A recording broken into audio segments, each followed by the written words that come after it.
నమస్కారం. ఆంధ్ర టైమ్స్ కి స్వాగతం. హెడ్లైన్ చూద్దాం.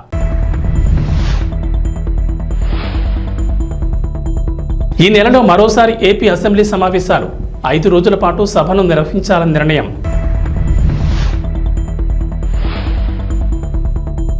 ఢిల్లీ లిక్కర్ స్కామ్ కేసులో కవిత కొత్త వ్యూహం. డిఫాల్ట్ బెయిల్ కోసం కవిత పిటిషన్ దాఖలు. తిరుమల శ్రీవారి ఆలయంలో కోయిలల్వా తిరుమంజనం కారణంగా అష్టదళ పద్మారాధన సేవను రద్దు చేసిన టీటీడీ.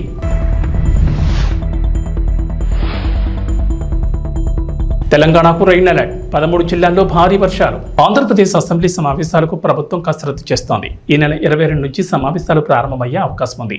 5 రోజుల పాటు సభను నిర్వహించాలని భావిస్తున్నారు. తొలి రోజు ఉభయ సభలను ఉద్దేశించి గవర్నర్ జస్టిస్ అబ్దుల్ నజీర్ ప్రసంగిస్తారు. అనంతరం గవర్నర్ ప్రసంగంపై చర్చ, ధన్యవాద తీర్మానాన్ని ప్రవేశపెట్టనున్నారు. కొత్త ప్రభుత్వం రాష్ట్ర ఆర్థిక పరిస్థితిపై సమీక్షించి పూర్తి స్థాయి బడ్జెట్ ప్రవేశపెట్టేందుకు సమయం సరిపోకపోవడంతో ఈ సమావేశాల్లో బడ్జెట్కు అవకాశం లేదంటున్నారు. ఆంధ్రప్రదేశ్ ఎన్నికల ముందు గత ప్రభుత్వం 4 నెలలకు ప్రవేశపెట్టిన ఓట్ ఆన్ అకౌంట్ బడ్జెట్ ఈ నెల 31తో ముగియనుంది. ఆంధ్రప్రదేశ్ ప్రభుత్వం కొత్త పథకాల అమలుపై ఫోకస్ పెట్టింది.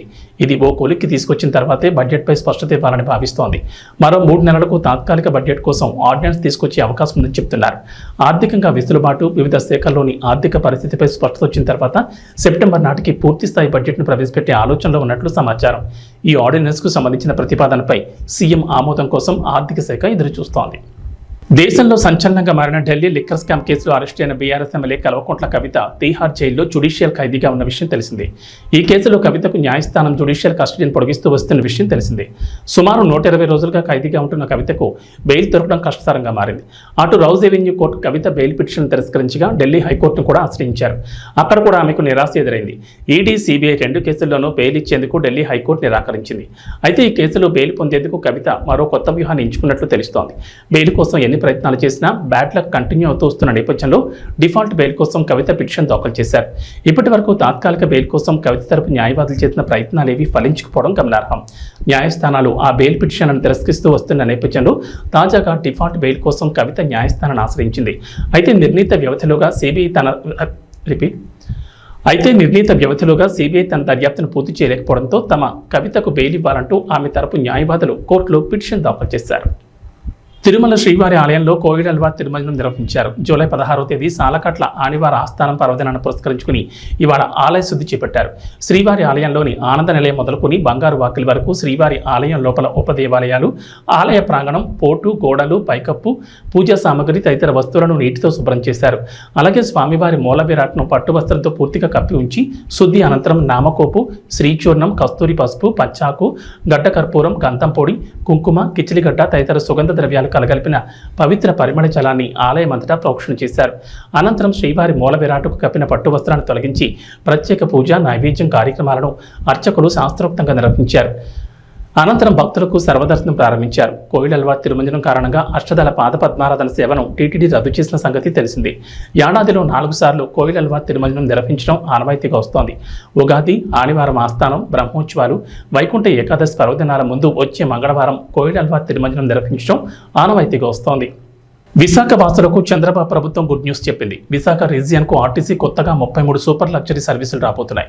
ఈ నెలాఖరు నాటికి దఫాలుగా ఈ బస్సులు విశాఖకు వస్తాయి. రాష్ట్రంలో కొత్త ప్రభుత్వం అధికారంలోకి వచ్చిన తర్వాత కొత్త బస్సులను రాష్ట్ర వ్యాప్తంగా ఆయా డిపోలకు కేటాయిస్తున్నారు. ప్రస్తుతం కాలం చెల్లిన బస్సులు ఎక్కువగా ఉన్నాయి. అందుకే వాటి స్థానంలో కొత్త బస్సులు తీసుకొస్తున్నారు. ఇప్పటి వరకు ఒక అల్ట్రా డీలక్స్, 11 సూపర్ లగ్జరీ సర్వీసులు వచ్చాయి. మరో 33 సూపర్ లగ్జరీ సర్వీసులు రావాల్సిండగా ఈ వారంలో 4 బస్సులు వస్తాయని, మిగిలిన బస్సులు ఈ నెలాఖరులోగా వస్తాయంటున్నారు అధికారులు. విశాఖ రీజియన్కు వస్తున్న కొత్త బస్సులను అంతర్రాష్ట్ర, అంతర్జిల్లా సర్వీసులుగా నడపాలని ఆర్టీసీ అధికారులు నిర్ణయం తీసుకున్నారు. హైదరాబాద్, బెంగళూరు, భువనేశ్వర్, కోరాపుట్, రాజమండ్రి, కాకినాడ, భీమవరం, విజయవాడ, తిరుపతి, కడప, శ్రీశైలం, శ్రీకాకుళం, పలాస, పర్లాకిమిడి, ఖమ్మం, నల్గొండ, భద్రాచలం వంటి ప్రాంతాలకు ఈ ఆర్టీసీ బస్సుల్ని నడపనున్నారు. ఈ రూట్లలో ప్రస్తుతం సేవలందిస్తున్న బస్సులో కాలం చెల్లినవి, పాతబడిన వాటిని తొలగించి కొత్త బస్సుల్ని నడపనున్నారు. ఈ తొలగించిన పాత బస్సులను రిపీట్ చేసి ఆధునీకరించనుంది ఆర్టీసీ. సిటీలో తిరుగుతున్న కాలం చెల్లిన బస్సులను తొలగించి వాటి స్థానంలో ఈ ఆధునీకరించిన బస్సుల్ని నడుపుతారు. ఆంధ్రప్రదేశ్లో రేషన్ కార్డులు ఉన్న వారికి శుభవార్త చెప్పింది ప్రభుత్వం. అన్ని రైతు బజార్లలో తక్కువ ధరలకే సరుకులను అందజేయనున్నారు. ప్రభుత్వం తక్కువ ధరకే సరుకులను అందజేయనున్నట్లు పౌర సరఫరాల శాఖ మంత్రి నాదెండ్ల మనోహర్ తెలిపారు. విజయవాడలోని పౌర సరఫరాల శాఖ కమిషనరేట్లో టోకు వర్తకులు, రైస్ మిల్లర్లు, సరఫరాదారులతో మంత్రి మనోహర్ నిత్యావసర ధరల పెరుగుదలపై సమావేశం నిర్వహించారు.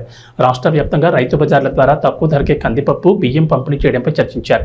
ఈ నెల 11 నుంచి రాష్ట్ర వ్యాప్తంగా అన్ని రైతు బజార్లలోనూ నిర్ణయించిన రేట్ల ప్రకారమే సరుకులు విక్రయించేందుకు వర్తకులు అంగీకరించారు. మంత్రి నాదెండ్ల మనోహర్ నిర్వహించిన ఈ సమావేశంలో పౌర సరఫరాల శాఖ కమిషనర్ సిద్ధార్థ జైన్, ఎండీ వీరపాండియన్ తదితర అధికారులు పాల్గొన్నారు. రైతు బజార్లలో విక్రయించే సరుకుల వివరాలు: కందిపప్పు బహిరంగ మార్కెట్లో కేజీ ధర 181 కాగా రైతు బజార్లలో 160కే విక్రయిస్తారు. స్టీముడు బియ్యం బహిరంగ మార్కెట్లో కేజీ ₹55.85 ఉండగా రైతు బజార్లలో ₹49కే విక్రయిస్తారు. బియ్యం బహిరంగ మార్కెట్లో కేజీ ₹52.40 కాగా రైతు బజార్లలో 48కే విక్రయిస్తారు. పేదింటి ఆడబిడ్డల పెళ్లిళ్ల కోసం ప్రభుత్వం ఆర్థిక సహాయం అందిస్తున్న సంగతి తెలిసిందే. గత బీఆర్ఎస్ ప్రభుత్వం కళ్యాణ్ లక్ష్మి, షాదీ ముబారక్ వంటి పథకాల కింద ₹1,00,000 ఆర్థిక సహాయం అందిస్తోంది. బీఆర్ఎస్ తొలిసారి ప్రభుత్వాన్ని ఏర్పాటు చేసిన సమయంలో ₹50,000 సాయం అందించగా రెండోసారి అధికారంలోకి రాగానే మరో ₹50,000 పెంచుతూ ₹1,00,000 సాయం అందించారు. పేద కుటుంబాల్లోని తల్లిదండ్రులకు ఆడపిల్లల పెళ్లి ఖర్చులకు ఈ డబ్బులు వారి అకౌంట్లలో జమ చేసేవారు. అయితే తాము అధికారంలోకి వస్తే ఆడపిల్లల పెళ్లి ఖర్చులకు ₹1,00,000 ఆర్థిక సహాయంతో పాటు తులం బంగారం ఇస్తామని కాంగ్రెస్ హామీ ఇచ్చింది. ఆ తర్వాత జరిగిన ఎన్నికల్లో కాంగ్రెస్ అధికారంలోకి రాగా ఇప్పటి వరకు ఈ పథకం అమలు కాలేదు. చాలా మంది పేదింటి ఆడపిల్లల తల్లిదండ్రులు కాంగ్రెస్ అమలు చేయనున్న కొత్త పథకం కోసం ఎదురు చూస్తున్నారు. ఈ నేపథ్యంలో కాంగ్రెస్ పరిగి ఎమ్మెల్యే రామ్మోహన్ రెడ్డి కీలక కామెంట్ చేశారు. ఎన్నికల్లో కాంగ్రెస్ పార్టీ ఇచ్చిన హామీలను అమలు చేసేందుకు రేవంత్ ప్రభుత్వం కృతనిశ్చయంతో పనిచేస్తోందని చెప్పారు. తెలంగాణలో కొత్త పెన్షన్ల కోసం అర్హులు ఎదురు చూస్తున్నారు. ఈ నేపథ్యంలో రాష్ట్ర పంచాయతీరాజ్ గ్రామీణాభివృద్ధి శాఖ మంత్రి సీతక్క వారికి గుడ్ న్యూస్ చెప్పారు. రాష్ట్రంలో కొత్త సామాజిక పింఛన్ల మంజూరు కోసం అర్హుల జాబితాను తక్షణమే సిద్ధం చేయాలని అధికారులకు కీలక ఆదేశాలు జారీ చేశారు. గత ప్రభుత్వ హయాంలో పెండింగ్లో ఉన్న పెన్షన్లతో పాటు కాంగ్రెస్ అధికారంలోకి వచ్చిన తర్వాత ప్రజాపాలన కార్యక్రమంలో వచ్చిన దరఖాస్తుల ఆధారంగా నివేదిక సమర్పించాలని సూచించారు. ఎన్నికల సమయంలో హామీ ఇచ్చినట్లు చేయూత పథకం కింద పింఛన్ల మొత్తాన్ని తమ ప్రభుత్వం పెంచనుందని చెప్పారు. తెలంగాణలో ప్రస్తుతం వృద్ధులు, వితంతువులు, ఒంటరి మహిళలు, వికలాంగులు, గీత కార్మికులు, బీడీ కార్మికులు, స్టోన్ కటర్లు, చేనేత, ఫైలేరియా రోగులు, డయాలసిస్ రోగులు, ఎయిడ్స్ రోగులకు పెన్షన్ ఇస్తున్నారు. ఆసరా పింఛన్ ₹2,016, దివ్యాంగ పింఛన్ ₹3,016గా ఇస్తున్నారు. అయితే ఈ మొత్తాన్ని చేయూత పథకం కింద వికలాంగులకు 6,000, మిగిలిన వారికి నెలకు 4,000 అందించేందుకు ప్రభుత్వం సిద్ధమైంది. ఈ మేరకు మంత్రి సీతక్క అధికారులకు కీలక ఆదేశాలు జారీ చేశారు. మరికొన్ని రోజుల్లో వినాయక చవితి పండుగ రానున్న నేపథ్యంలో వేడుకల్ని పర్యావరణ రహితంగా చేసుకోవాలని, మట్టి వినాయకుడిని పూజించేలా ప్రజలకు అవగాహన కల్పించాలని అధికారులకు డిప్యూటీ సీఎం పవన్ కళ్యాణ్ ఆదేశించారు. దేవాలయాల్లో తాటి బుట్టలతో ప్రసాదం ఈ విధంగా ఇది తిరుమలలో జరగాలని ఒక ఆలోచనతో రావడం జరిగింది. ముందుగా పిఠాపురం నియోజకవర్గంలో దీన్ని ఇంప్లిమెంట్ చేద్దాం అని ఆయన చెప్పడం జరిగింది. తిరుమలలో స్వామివారికి ఇస్తున్న నైవేద్యాలు ఇవన్నీ కూడా గోవింద భోగు దీని పేరు. తిరుమలలో ఏదైతే జరుగుతుందో అది కూడా ఇక్కడ నియోజకవర్గంలో ఇంప్లిమెంట్ చేద్దామన్నారు. అలాగే ఇక్కడ చూస్తున్న ఈ మట్టి వినాయకుడు ఈ ప్రభుత్వం రాగానే మొదటి పండుగ 100 విగ్రహాలని అక్కడున్న యువకులకి ఎకో కాంటెస్ట్ అనేవి పెట్టి భక్తి శ్రద్ధలతో నిమజ్జనం చేస్తే పర్యావరణ రహితంగా ఇంతవరకు భారతదేశంలో ఎక్కడలా జరగలేదు. ఇది చేతి సంచితో బజార్కి వెళదాం. ఒకప్పుడు 40 ఏళ్ల క్రితం ఇలా అలవాటు ఉండేది. పిఠాపురం అనే పేరుతోనే ఈ వస్తువులన్నీ మనం తయారు చేసామనుకోండి, స్థానికంగా వాళ్ళకి ఒక ఆదాయం వస్తుంది.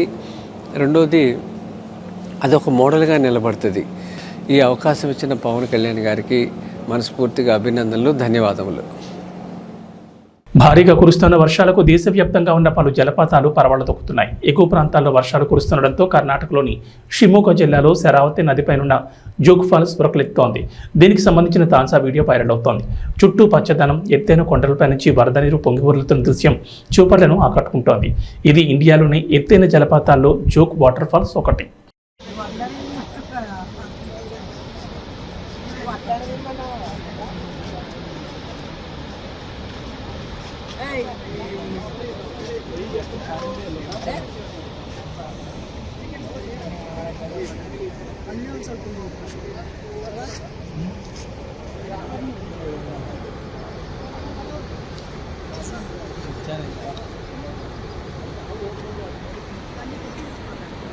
కర్నూలు జిల్లా కౌతాల మండలం ఉరుకుంద గ్రామంలో ఈరన్నస్వామి దేవస్థానం చాలా ప్రాముఖ్యత కలిగిన దేవుడు. ఆగస్టులో జరగబోయే శ్రావణ మాసంలో నెల రోజుల పాటు లక్షలాది మంది భక్తాదులు దేవస్థానానికి వస్తున్నారు. కానీ దేవస్థానం అధికారులు శ్రావణ మాసం ఏర్పాట్లు ఇప్పటి వరకు చేయలేదు. ఎక్కడ చూసినా గుడి పరిసర ప్రాంతాల్లో చెత్తా చెదారం పేరుకుపోయి కుళ్ళిపోయి కంపోస్తోంది. ఇందిరమ్మ హోటల్ దగ్గర నుంచి ఆఫీస్కు పోయే దారి వరకు గుంతలు పడి తిరగడానికి కూడా వీలు కాని పరిస్థితుంది. ఆర్జీబీ బ్యాంక్ ముందు వర్షం వస్తే భక్తులు తిరగడానికి ఇబ్బందికరంగా ఉంటుంది. గుడి ఉత్తరం ద్వారం ముందు గుంతలు పడి వర్షపు నీరు చేరి భక్తులు తిరగడానికి అసౌకర్యంగా ఉంది. అన్నసత్రం ప్రాంతంలో వర్షపు నీరు నిలుస్తున్నాయి. ఆ ప్రాంతంలో చెత్తా చెదారం పేరుకుపోయింది. దేవస్థానానికి వచ్చిన భక్తులకు నీటి సౌకర్యం సరిగ్గా లేదు. స్నానానికి ఇబ్బందికరంగా ఉంది. ఎల్ఎల్సీ నీళ్లు వచ్చినా పర్వాలేదు, లేకపోతే తగిన ఏర్పాట్లు చేయాలి. లెట్రిన్ రూములు సరిగ్గా లేవు, వాటికి కూడా నీటి సౌకర్యం కల్పించాలని సిపిఎం పార్టీ డిమాండ్ చేస్తోంది. సమస్యలన్నిటిపై సూపరింటెండెంట్ వెంకటేష్కి మెమోరాండం ఇచ్చారు. ఈ పరిశీలనలో సిపిఎం పార్టీ నాయకులు ఎర్రన్న, మారయ్య తదితరులు పాల్గొన్నారు. అసౌకర్యంగా ఉంటే చెత్తా చెదారం మొత్తం కూడా పేరుకుపోయింది. రేపు వచ్చే నెలలోనే శ్రావణ మాసం ప్రారంభమవుతుంది. శ్రావణ మాసానికి సంబంధించిన వరకు ఎక్కడ కూడా ఇప్పటి వరకు ఏర్పాట్లు చేసినటువంటి దాఖలాలు ఎక్కడ కూడా లేవు. ఈ ఇంద్రమ్మ హోటల్ ముందుగానే మొత్తము గుడి ఆఫీస్ పోయేంత వరకు కూడా మొత్తం గుంతలు ఏర్పడి నీళ్ళు ఏర్పడింది. రేపు శ్రావణ మాసంలో వస్తే వెహికల్స్ కానీ ప్రయాణికులకు కానీ చాలా అసౌకర్యంగా ఉంటుంది. అట్లాగే బ్యాంకు ముందు మన రాయలసీమ గ్రామీణ బ్యాంకు నుంచి ముందు వరకు కూడా హోటల్ వరకు కూడా మొత్తం నీళ్ళన్నీ నిలబడి వెహికల్స్ రావడానికి పోవడానికి అట్లాగే దేవస్థానానికి రావాల్సినటువంటి భక్తాదులందరూ కూడా అసౌకర్యంగా ఉంటుంది. గుడికి ఉత్తరం దక్షిణ కూడా గుంతలు ఏర్పడి అక్కడ గుడి నుంచి ప్రదక్షిణం చేసుకొని అట్లాగే దేవుని ముట్టి బయటకు వచ్చేటప్పుడు కూడా గుంతలు ఏర్పడి బురద ఏర్పడుతుంది. కాబట్టి ఆ ప్రాంతం అంతా కూడా శుభ్రం చేయాలని చెప్పేసి అట్లాగే అన్నదాన సత్రం దగ్గర కూడా నీళ్లు ఏర్పడే చెత్తా చెదారం అంతా కూడా పేరుకుపోయింది. కాబట్టి దేవస్థానం దగ్గర ఇక్కడ ఉన్నటువంటి ఈవో గారు ఆ గుడి పరిసర ప్రాంతాలంతా కూడా శుభ్రం చేయాలని చెప్పేసి లేని పక్షంలోనే సిపిఎం పార్టీగా పెద్ద ఎత్తున ఆందోళన కార్యక్రమాలను నిర్వహిస్తామని చెప్పేసి ఈరోజు దేవస్థానం సిబ్బందికి అట్లాగే ఇక్కడ ఉన్నటువంటి అధికారులకు అందరూ కూడా సిపిఎం పార్టీ తరఫున హెచ్చరిస్తున్నాం. నా పేరు మల్లయ్య, సిపిఎం పార్టీ కౌతాళ. విద్యార్థులకు పరీక్షలు, జ్ఞాపక శక్తిని, వారి భయాందోళనను, మానసికంగా బాధపడే వారికి, మత్తు పదార్థాలకు బానిసలైన వారికి, చెడు దుర్వ్యసనాలకు బానిసలైన వారికి, భార్యాభర్తల సమస్యలకు తనదైన శైలిలో కౌన్సిలింగ్ ఇస్తూ మానసిక రుగ్మతలను పోగొట్టే సైకాలజిస్ట్, ప్రముఖ హిప్నాటిస్ట్ ఉమాచంద్రన్ అభినందించి తీరాల్సిందేనని ఆల్ బీసీ జాతీయ సంక్షేమ సంఘం ఉపాధ్యక్షుడు, అఖిల భారత దోబీ మహాసంఘ్ జాతీయ ఉపాధ్యక్షుడు చింతాడ శ్రీనివాస్ అన్నారు. ఈ మేరకు భీమవరం కోడవెల్లి రోడ్లో చింతాడ శ్రీనివాస్ కార్యాలయంలో ప్రముఖ హిప్నాటిస్ట్ ఉమాచంద్కు గౌరవ సత్కారం అందించారు. ఈ సందర్భంగా చింతాడ శ్రీనివాస్ మాట్లాడుతూ గత 3 దశాబ్దాలకు పైగా అనేక వేదికలపై హిప్నాటిజం ప్రోగ్రాంలు చేస్తూ ప్రముఖుల ప్రశంసలు అందుకోవడమే కాకుండా మద్యం, మత్తు పదార్థాలకు బానిసలైన అనేక మంది హిప్నాటిజం ద్వారా కౌన్సిలింగ్ అందించి మామూలు వ్యక్తులు చేసిన ఘనత ఉమాచంద్కే దక్కుతుందని, వారి సేవలను గుర్తించి వారికి గౌరవ సత్కారం అందించామని అన్నారు. ఈ సందర్భంగా ఉమాచంద్ మాట్లాడుతూ మానవతా ధర్మంగా ఇటువంటి సేవలు చేయడం భగవంతుడిచ్చిన వరంగా భావిస్తున్నారన్నారు. హైదరాబాద్లోనే కాకుండా భీమవరంలో కూడా కొద్ది రోజుల్లో మానసిక సమస్యలపై కౌన్సిలింగ్ సెంటర్ను కార్యాలయాన్ని ప్రారంభిస్తామని తెలిపారు. తాను అందుకున్న గౌరవ సత్కారం తనకు మరింత బాధ్యతలు పెంచుతుందని, మీ అందరి ఆశీస్సులే నాకు కొండంత అండని అన్నారు. ఈ కార్యక్రమంలో చింతాడ ప్రసన్న కుమార్, కృష్ణ తదితరులు పాల్గొన్నారు. మనం భీమవరం పట్టణానికి విచ్చేసిన సైకాలజిస్ట్ శ్రీ ఉమాచంద్ర గారికి మన భీమవరం పట్టణం ఇచ్చేశారు. ఆయన రాజమండ్రిలో ఎంతోమందికి ఉపయోగపడి ఈరోజు మన భీమవరంలో కూడా చాలామందికి ఉపయోగపడ్డారు. అలాగే ఎవరైనా కొన్ని ఇబ్బందులు ఉన్నా, మత్తు పానీయాలకు అలవాటు పడినా, లేకపోతే మానసికంగా ఉన్నా అటువంటి వారికి ఆయన ఎన్నో సైకాలజిస్ట్ ద్వారా సేవలు అందించి చాలా ప్రజలు మనవులు పొందినారు. అలాగే ఆయన ఇలాగ ఎన్నో సేవలు చేయాలని, అలాగే మన ఎక్కువగా మత్తు పానీయాలకు అలవాటు పడుతున్నారు. అలాగే మానసికంగా, అలాగే కుటుంబంలో కొన్ని కలహాలు ఉన్నా సరే ఆయన ఇటువంటి సేవలు చేస్తున్నారు. ఆయనకి మా బీసీ సంఘాల తరఫున, అలాగే రజకు సంఘాల తరఫున ప్రత్యేక కృతజ్ఞతలు తెలుపుకుంటున్నాం. అలాగే మన భీమవరం పట్టణానికి వచ్చినందుకు ఉమాచంద్ర గారికి ప్రత్యేక అభినందనలు తెలుపుతున్నాం.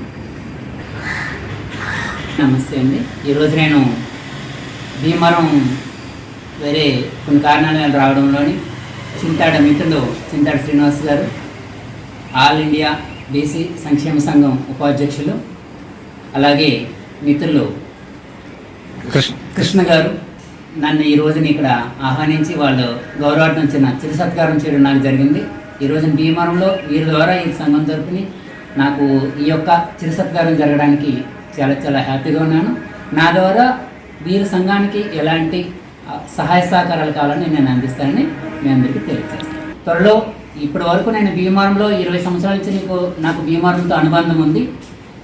ఈ భీమవరం నుంచి కూడా నాకు చాలా మానసిక సమస్యలకు సంబంధించి student problems, family guidance, suicide attempt కేసులు, బ్యాడ్ హ్యాబిట్స్ ఇలాంటి అనేక రకాలైనటువంటి ప్రాబ్లమ్స్కి నేను ఫ్యామిలీ కౌన్సిలింగ్, స్టూడెంట్ కౌన్సిలింగ్ ఇలా అనేక రకాలైనటువంటి ప్రాసెస్ల ద్వారా వాళ్ళ జీవితాల్లో మంచి మార్పు తీసుకురావడం జరిగింది.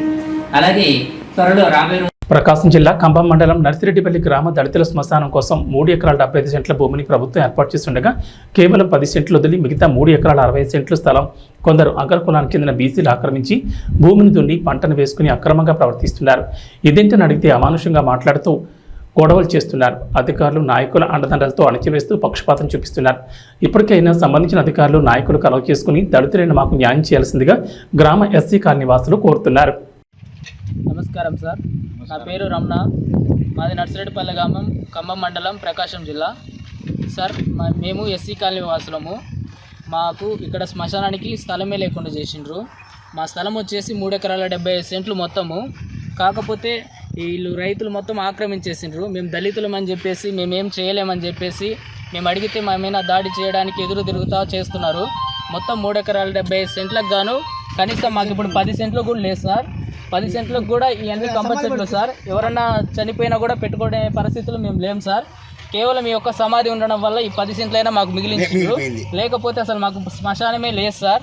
ఎవరన్నా మా గ్రామంలో అడిగినా కూడా మీరు దళితులు అని చెప్పేసి మమ్మల్ని హీనంగా చూస్తున్నారు సార్. దయచేసి మా ఎందుకు దయ చూపించి మాకు శ్మశానానికి మా స్థలమే సార్ 3 ఎకరాల 75 సెంట్లు మొత్తం మా స్థలం మాకు ఇప్పించవలసిందిగా ప్రార్థిస్తున్నాం సార్.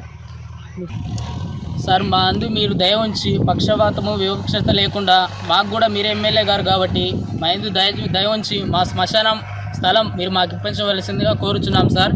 కనీసం మా పరిస్థితి ఎంత హీనంగా ఉందంటే ఎవరైనా చనిపోతే కూడా మేము ధైర్యంగా వచ్చి మా స్థలంలో మేము పెట్టుకునే పరిస్థితుల్లో లేం సార్. మీరే ఆలోచన చేయండి సార్. దయచేసి మా అందు దయ ఉంచి మాకు ఈ స్థలం మా స్థలం మాకు ఇప్పించవలసిందిగా కోరుచున్నాను. ప్రశాంత్ వర్మ ఇప్పుడు ఎంతో బిజీగా ఉన్నారో ప్రత్యేకంగా చెప్పాల్సిన పని లేదు. ప్రశాంత్ వర్మ సినిమాటిక్ యూనివర్సల్ భాగంగా చాలా సినిమాలు రాబోతున్నాయి. ఎంతో మంది సూపర్ హీరోల సినిమాలు రెడీ అవుతున్నాయి. ఈ క్రమంలో ప్రశాంత్ వర్మ టీంలోని ఎంతో మంది దర్శకులు అండ్ టాలెంట్ టెక్నీషియన్స్ పలు ప్రాజెక్టులను హ్యాండిల్ చేస్తూ బిజీగా ఉన్నారు. ప్రశాంత్ వర్మ అయితే ముఖ్యంగా జై హనుమాన్ మూవీ మీద ఫోకస్ పెట్టాడు. అదే టైంలో రణ్వీర్ సింగ్తో ఓ సినిమాను ప్లాన్ చేస్తాడన్న సంగతి తెలిసిందే. గత కొన్ని రోజులుగా రణ్వీర్ సింగ్ ప్రశాంత్ వర్మ సినిమా మీద డైలమా కనిపించింది. ఈ ప్రాజెక్ట్ మధ్యలోనే ఆగిపోయిందనే రూమర్లు వినిపించాయి. కానీ ఇంతవరకు ఈ ప్రాజెక్ట్ గురించి ఎలాంటి అధికారిక సమాచారం అయితే రాలేదు. అసలు ఈ సినిమా ఉందని కానీ లేదని కానీ ఎవ్వరూ చెప్పలేదు. కానీ తాజాగా ప్రశాంత్ వర్మ వేసిన ఓ ట్వీట్ చూస్తే రకరకాల అనుమానాలు పుట్టుకొచ్చేలా ఉన్నాయి. తాజాగా ప్రశాంత్ వర్మ తిరస్కరణ గురించి ఓ ట్వీట్ వేశాడు. ఆ ట్వీట్ని గమనిస్తుంటే తన సినిమాను కథను ఎవరో రిజెక్ట్ చేసినట్లుగా కనిపిస్తోంది. ఎన్ని రిజెక్షన్స్ ఎదురైతే అంత మంచిది అన్నట్లుగా ప్రశాంత్ వర్మ వేసిన ట్వీట్ ఇప్పుడు చర్చనీయాంశంగా మారింది. నీ కథను ఎవరు రిజెక్ట్ చేశారన్నా, అయినా ఆ బాలీవుడ్ స్టార్లతో ఎందుకు తీస్తున్నావన్నా, మన వాళ్ళతోనే సినిమా తీయొచ్చు కదా అని సలహాలు ఇస్తున్నారు. ఈ ట్వీట్ రణ్వీర్ సింగ్ కోసమే చేశావా అని అంతా కామెంట్లు చేస్తున్నారు. జై హనుమాన్ సినిమాలో ఆంజనేయుడిగా రామ్ చరణ్ లేదా చిరంజీవి అయితే బాగుంటుందని నిర్మాత నిరంజన్ రెడ్డి భార్య మాట్లాడిన ఆడియో ఎంతగానో వైరల్ అయింది. మరి హనుమంతుడిగా జై హనుమాన్ సినిమాలో ఏ స్టార్ హీరో నటిస్తాడో వేచి చూడాల్సిందే. T20 వరల్డ్ కప్ 2024ను ముద్దాడడంతో 11 ఏళ్ల తర్వాత టీమిండియా తిరిగి ఐసీసీ టైటిల్ను గెలుచుకుంది. 2013లో ఛాంపియన్స్ ట్రోఫీ విజయం తర్వాత తిరిగి మరోసారి ఐసీసీ టైటిల్ను దక్కించుకుంది. ఉత్కంఠభరితంగా సాగిన ఫైనల్ మ్యాచ్లో పటిష్టమైన దక్షిణాఫ్రికా జట్టును మట్టి కరిపించి T20 వరల్డ్ కప్ 2024ను సొంతం చేసుకుంది. దీంతో 14 ఏళ్ల సుదీర్ఘ విరామం తర్వాత రెండోసారి T20 వరల్డ్ కప్ను భారత్ గెలుచుకుంది. ఈ క్రమంలో రోహిత్ సేనకు బీసీసీఐ భారీ నజరానా ప్రకటించింది. ఆటగాళ్లు, కోచింగ్ సిబ్బంది, సహాయక సిబ్బంది, రిజర్వ్ ఆటగాళ్లు, సెలెక్టర్లు మొత్తం 42 మంది కలిపి ఏకంగా 125 కోట్ల ప్రైజ్మనీ ప్రకటించింది. దీంతో జట్టులోని ఆటగాళ్లు, హెడ్ కోచ్ రాహుల్ ద్రావిడ్లకు ఒక్కొక్కరికి 5 కోట్ల చొప్పున, మిగతా సిబ్బంది, రిజర్వ్ ఆటగాళ్లకు కూడా గణనీయ సంఖ్యలోనే నగదును పంపిణీ చేశారు. రిజర్వ్ ఆటగాళ్లకు 2.5 కోట్లు, కోచింగ్ సిబ్బందికి 1 కోటి చొప్పున, బ్యాక్ రూమ్ సిబ్బంది, వైద్యులు, త్రోడౌన్ నిపుణులకు 2 కోట్ల చొప్పున, సెలెక్టర్లకు ఒక్కొక్కరికి 1 కోటి చొప్పున అందజేసింది. మరి ఇప్పుడంటే పెద్ద మొత్తంలో నగదు బహుమతిని అందించారు. కానీ 2007లో MS ధోని నాయకత్వంలోని భారత జట్టు తొలి T20 వరల్డ్ కప్ గెలిచినప్పుడు, 2013లో ఐసీసీ ఛాంపియన్స్ ట్రోఫీ, 2011లో వన్డే వరల్డ్ కప్లను గెలిచిన సమయంలో బీసీసీఐ తక్కువ మొత్తంలో ప్రైజ్ మనీని ప్రకటించింది. తెలంగాణ ప్రజలకు హైదరాబాద్ వాతావరణ కేంద్రం అధికారులు చల్లని కబురు చెప్పారు. ఇవాళ రాష్ట్రంలో విస్తారంగా వర్షాలు కురుస్తాయంటున్నారు. నైరుతి రుతుపవనాల తోడు ద్రోణి ప్రభావంతో తెలంగాణ వ్యాప్తంగా వర్షాలకు ఛాన్స్ ఉందని చెప్పారు. నేడు వికారాబాద్, సంగారెడ్డి, మెదక్, వరంగల్, హనుమకొండ, నిజామాబాద్, కామారెడ్డి, నాగర్ కర్నూల్, మహబూబ్ నగర్, జయశంకర్, భూపాలపల్లి, ములుగు, భద్రాద్రి, ఖమ్మం జిల్లాల్లో భారీ వర్షాలు కురుస్తాయన్నారు. ఈ మేరకు ఆయా జిల్లాలకు వాతావరణ శాఖ అధికారులు ఎల్లో అలర్ట్ జారీ చేశారు. హైదరాబాద్లో ఉదయం వాతావరణం పొడిగా ఉంటుందని చెప్పారు. సాయంత్రానికి నగరంలో జల్లులు పడే అవకాశం ఉందని వెల్లడించారు. భారీ వర్షాలకు తోడు భారీ స్థాయిలో బలమైన ఈదురుగాలులు వీస్తాయన్నారు. గంటకు దాదాపుగా 30 నుంచి 45 కిలోమీటర్ల వేగంతో ఈదురుగాలులు వీస్తాయని చెప్పారు. గాలులతో పాటు ఉరుములు, మెరుపులతో కూడిన వర్షాలు కురుస్తాయన్నారు. కొన్ని చోట్ల పిడుగులు పడే అవకాశం ఉందన్నారు. ఈ నేపథ్యంలో ప్రజలు అప్రమత్తంగా ఉండాలని సూచించారు. అవసరమైతేనే బయటకు వెళ్లాలని, చెట్ల కింద ఉండకూడదని హెచ్చరించారు. పొలం పనులు చేసుకునే వారు కూడా జాగ్రత్తగా ఉండాలని చెప్తున్నారు. ఏబీ బులెటిన్ విశేషాలు. నమస్కారం.